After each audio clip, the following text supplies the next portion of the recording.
Hello, and welcome to Virtual Investor Conferences. On behalf of OTC Markets, we are very pleased you've joined us for the third day of our Precious Metals and Critical Minerals Conference.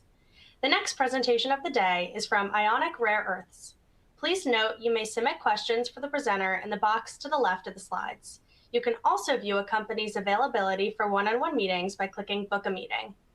At this point, I am very pleased to welcome Tim Harrison, Managing Director and Chief Executive Officer of Ionic Rare Earths, which trades on the OTCQB Venture Market under the symbol IXRRF and on ASX under the symbol IXR. Welcome back, Tim. Hi, Lily. Thank you for having me. Good afternoon, everyone, and good morning from Australia. So, Ionic Rare Earths, we are, as Lily said, an Australian-listed company. We've recently commenced trading on the OTC market, and we're focused as a business on the rare earth supply chain. More so focused over the past 4 years in the back end of the supply chain now through recycling, the production of rare earth oxides, ultimately flowing into the Western supply chain. Just our cautionary statement. So as I mentioned, our focus as a business has really been around the back end of the supply chain, now producing the materials for new Western capacity, alternative to the existing Chinese capacity to come online. We're looking at building a resilient, integrated supply of magnet rare earth oxides that can be facilitated into new metals, alloys, and magnet capacity. And it's certainly an area of tremendous focus at the moment in the West. We're certainly seeing a lot of investment and allocation of funding at the moment in the US around new magnet capacity. But new magnet capacity is predicated on the availability of magnet rare earth oxides. And we do see recycling as being the fastest mechanism to provide those materials to unlock and to see the new capacity that's being built today. We have a 100% owned subsidiary in the UK called Ionic Technologies, which has developed rare earth separation technology. We're applying that technology in refining of both primary supply, but over the last few years, we've really focused our efforts on recycling.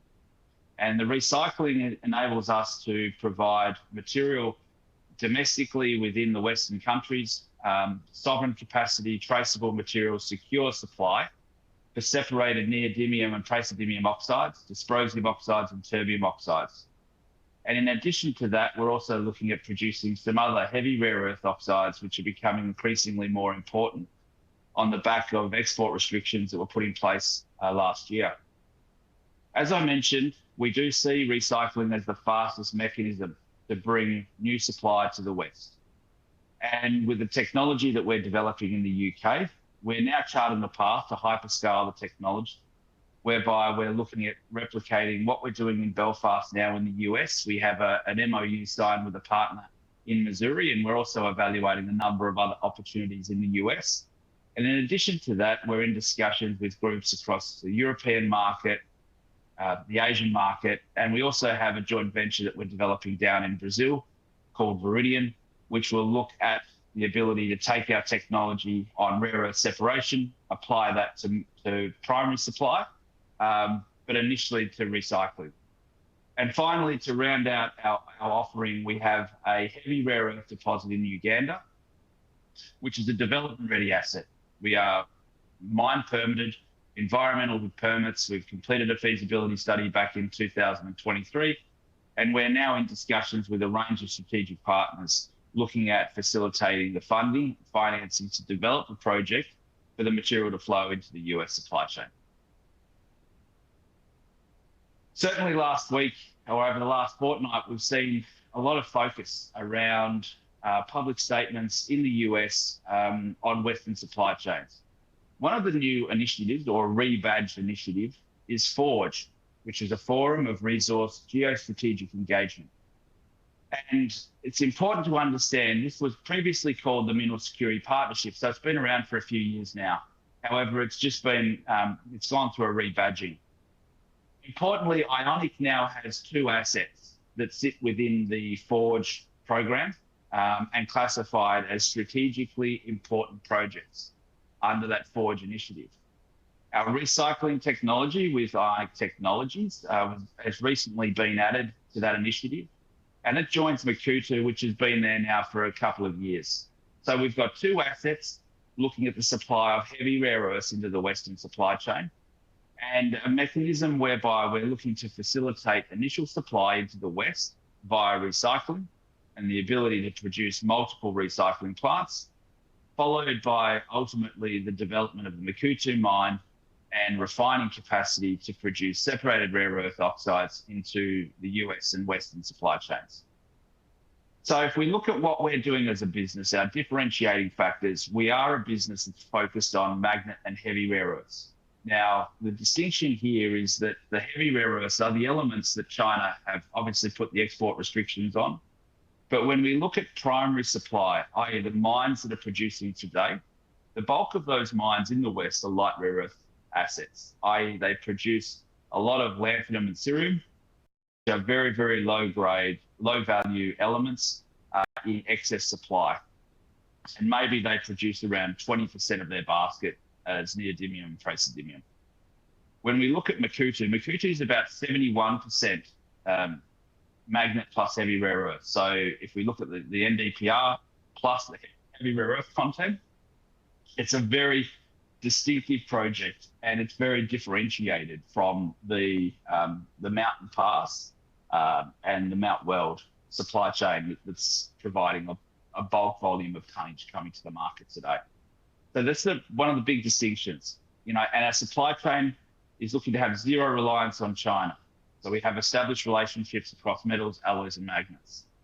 And through that, we're looking to build a more robust, resilient supply chain that can facilitate the secure, traceable, alternative supply that can flow into ultimately a number of these strategic applications, whether it be military and defence, but certainly we've seen over the course of the last 6 months, a huge focus now starting to emerge on AI, data, robots. And again, they become massive drivers on the demand for rare earths into the future. So now I just want to talk a little bit more about our recycling technology, and that's Ionic Technologies.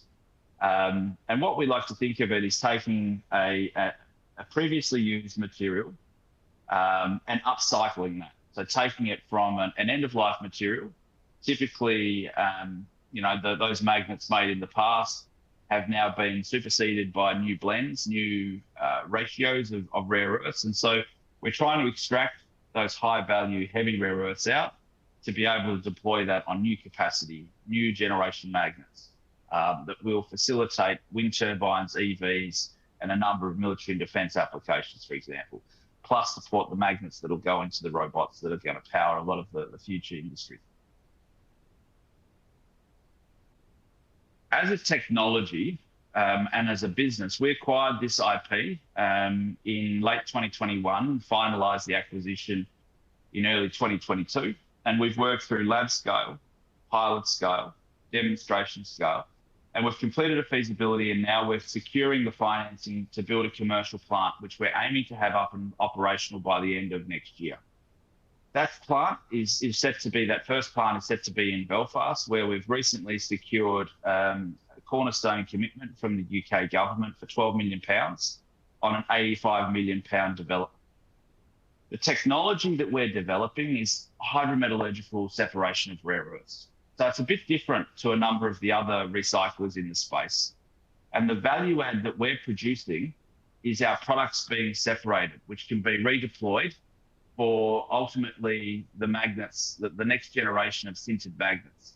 So separating the materials into high purity individual elements.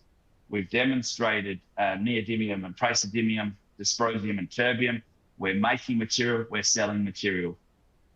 In addition to that, we've tweaked the circuit, and we're now adding capability to separate out a number of other heavy rare earths that we commonly see used as substitution in magnets over the last 30 years. And so adding the ability to separate out samarium, europium gadolinium, and also holmium. And in addition to that, looking at the technology and application of that technology to separate samarium cobalt magnets and also yttrium products. And we know recently that there's been a huge focus and huge escalation in the prices of those heavy rare earths ex-China. So effectively, we're producing the products that are now really seeing extreme increases in price and very tight supply.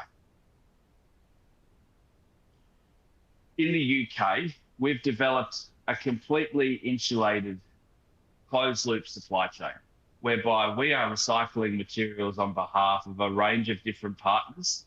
Upstream, a partnership with EMR, which is the UK's largest metals recycler, which also has a very large footprint in the US.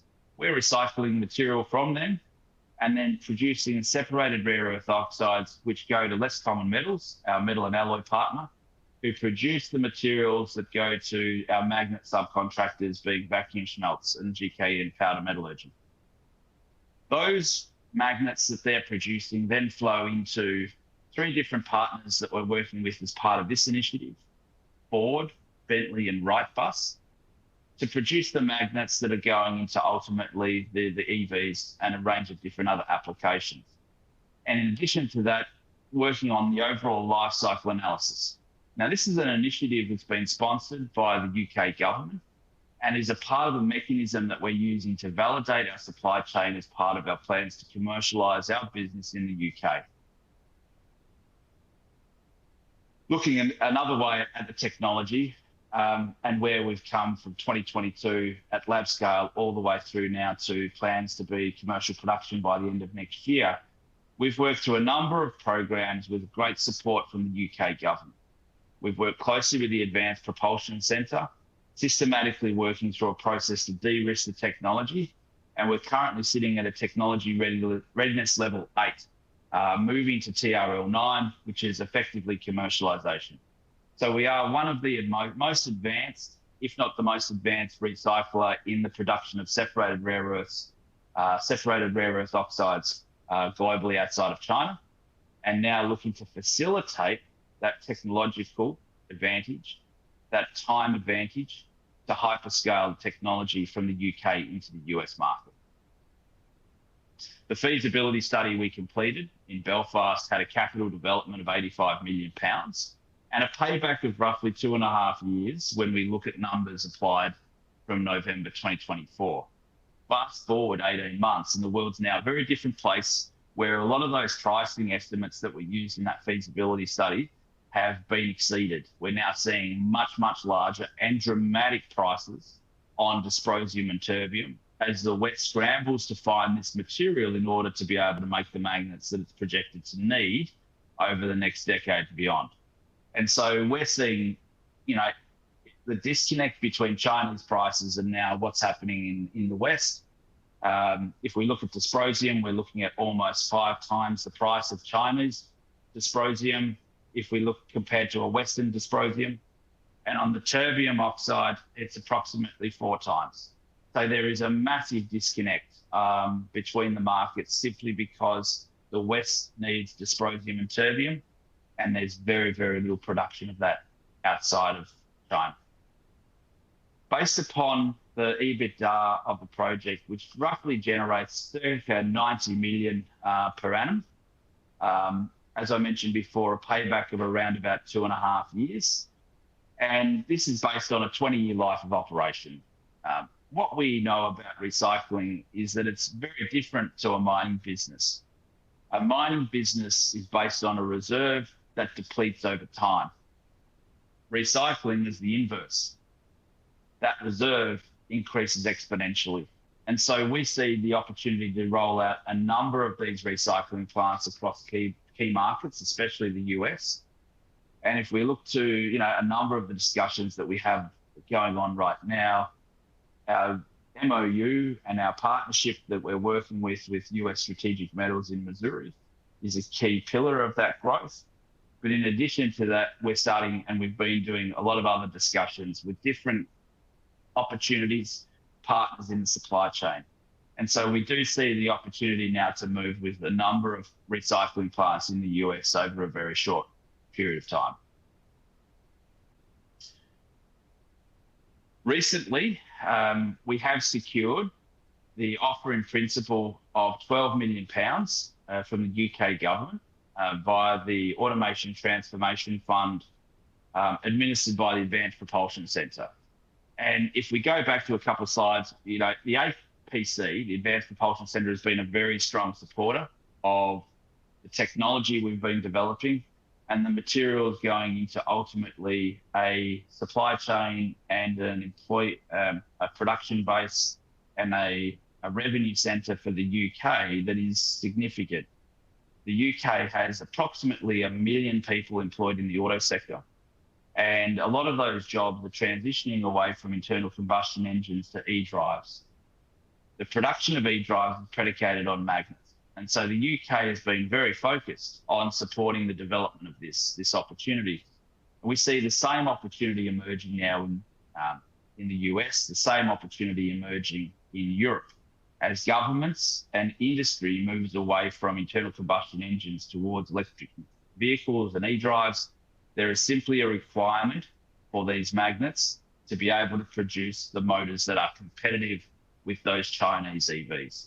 And so with the support that we've received from the UK government via this initial grant offer in principle, we're in discussions with the UK government, other branches of UK government for additional funding, which will increase the overall support from the UK government. And we're expecting to have our capital stack completed by the middle of this year to reach a final investment decision, with the plan to then move swiftly into construction and ultimately the production of separated magnet rare earth oxides next year. Life cycle recycling and the technology that we have produces a dramatically lower carbon footprint. That carbon footprint is important to a number of the customers that we're working with today, especially those customers in Europe focused on their carbon and CO2 emissions. And so we continue to have a lot of engagement with customers now looking at that as a driver. But I would say over the course of the last 6 months, the focus now has moved beyond that pure impact on carbon. The focus now is I need material, I can't get material, and recycling is the mechanism to get that material.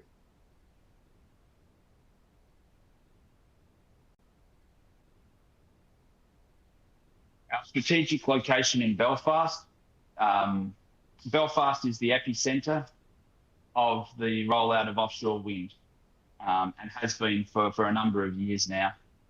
It's got deep water infrastructure, deep water port, and that port effectively is the result of decades longer of strong historical shipbuilding. And so that infrastructure now is prioritised to be part of the massive push on the rollout of offshore wind. And the UK as a nation is projected to be a 12% consumer of global magnet demand by the end of this decade, driven by the rollout of offshore wind, but also the adoption of electric vehicles. So we see the UK as being a very strategic location for the commercialisation of our technology. If we cast our eye now to what we're doing in the USA and our MOU with US Strategic Metals, that is an incredibly important initiative for Ionic, and collectively ourselves and US Strategic Metals are engaging with various different branches of government to secure the support to rapidly deploy our technology in the US market.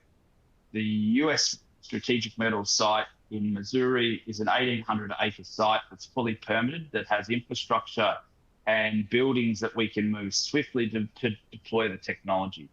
So we do see this as being a very quick strategic move to accelerate our position in the US market and be part of a solution now for US sovereign capability. The application of the materials that we're making and the prioritization of those materials into, let's say, for example, the defense sector in the US is significant. You know, one of our plants could produce enough to supply the defense needs. However, what we're seeing is, and what we're hearing is that those defense needs are escalating dramatically as technology is advancing at a rate of knots. So beyond what we see here, and a lot of these numbers sort of come from demand in a report back from 2021, we see huge opportunity now to have multiple plants in the US to support the need on those strategic needs. But beyond that, you know, we've been inundated by a lot of requests from US-based advanced manufacturing that can no longer get access to dysprosium and terbium. And in addition to dysprosium and terbium, we're having discussions with groups about our technology and the application of that technology to produce a range of other heavy rare earth compounds.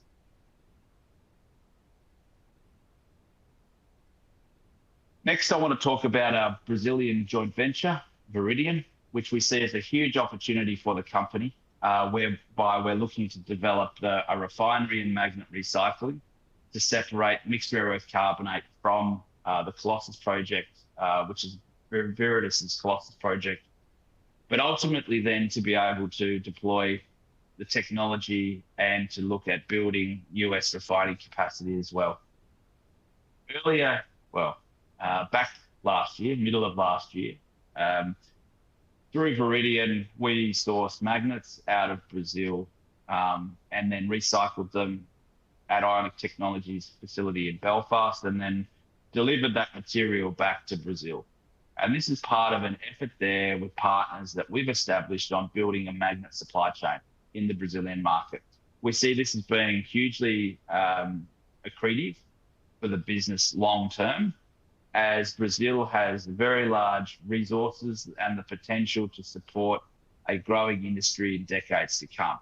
And so through Viridian, Ionic is very keen to stake an initial position in that emerging market and be part of a clear directive from government there around building the supply chain. And to that point, last year we secured support via an initiative, $1.4 billion initiative by the Brazilian government, administered by BNDES and FINEP, whereby Viridis and Viridian were selected as the only rare earth projects to secure financing as part of that initiative around value addition in Brazil. And so as we continue discussions in Brazil and progressing plans on now commercializing and developing technology, demonstrating technology and producing separated products, you know, we've really positioned ourselves strongly with support with Brazilian stakeholders on the establishment of that value chain.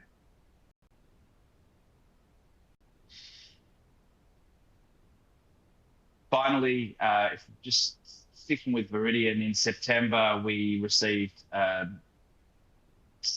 land from the Poços de Caldas municipality, whereby Viridian will now be developing a facility that will not only recycle magnets, but also build a refinery pilot plant so that we can demonstrate the separation of rare earth oxides from the Colossus project and be able to facilitate that supply chain. Finally, just to touch upon our Makuutu project. Now, Makuutu is in Uganda. We own 60% of it, but the asset is operated through our Ugandan entity, Renzori Rare Metals. We have 300 square kilometers of tenements that stretches roughly about 37 kilometers long. So the tenement and the deposit itself is actually larger than the island of Manhattan. We have a resource defined. We have an ore reserve estimates from a feasibility study completed in 2023. We have excellent infrastructure available to the project. We have environmental permits, and the mining license was approved in early 2024. We built a demonstration plant. We've produced mixed rare earth carbonate, and we're now working through a range of discussions with strategic partners.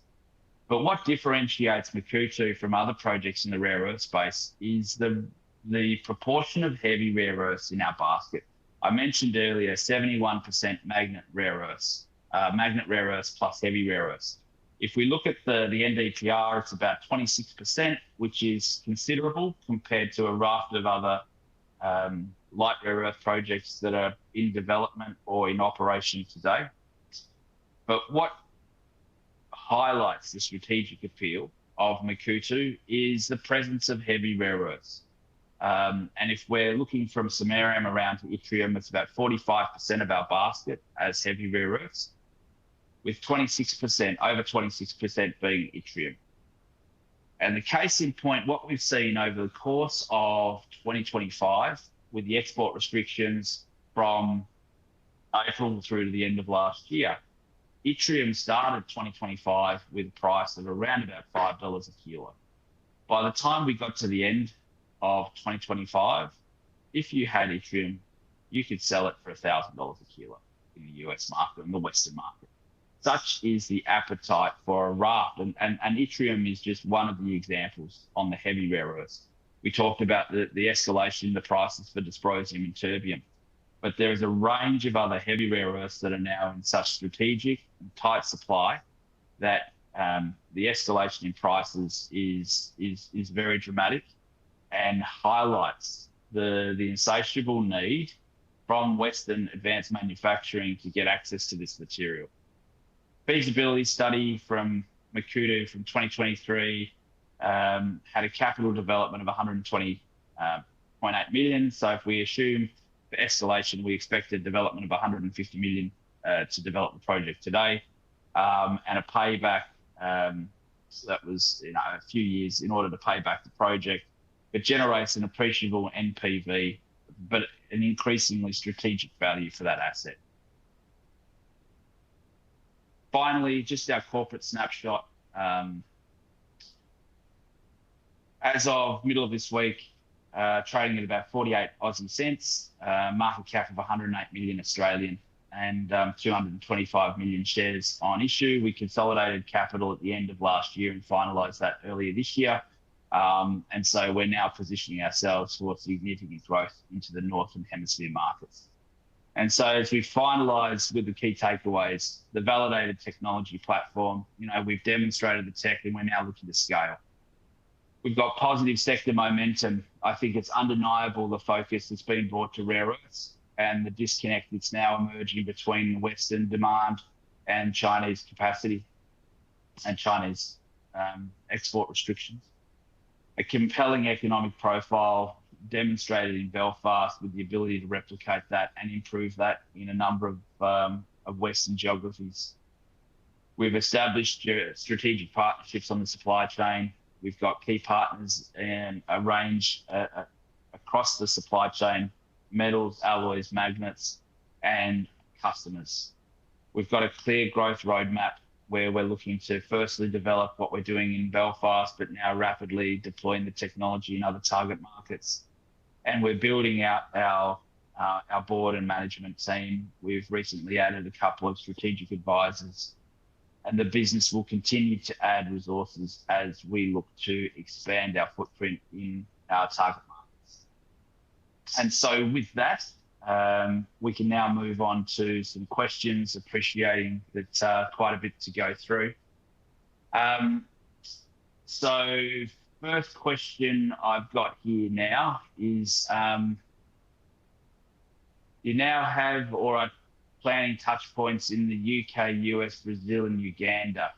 How does that geographic spread position you to benefit from different regional incentives, tax credits, and Inflation Reduction Act style policies over the next 5 to 10 years?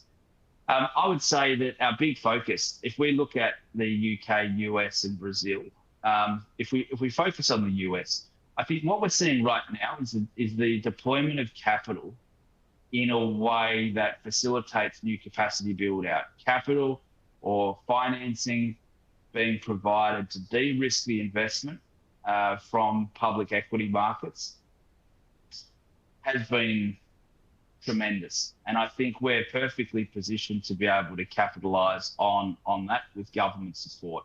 if we look at what's happening in the UK with the capital grant that we've received and further support that we expect, we also expect through the discussions that we've been having with strategic advisors to move very swiftly now on the financing of the remainder of the build out. So I think, that financing piece is very important. Appreciating there's quite a number of other questions here that have come through, and I've run out of time, so I'll have to look to get back to individuals directly to answer those questions. Thank everybody for their time today.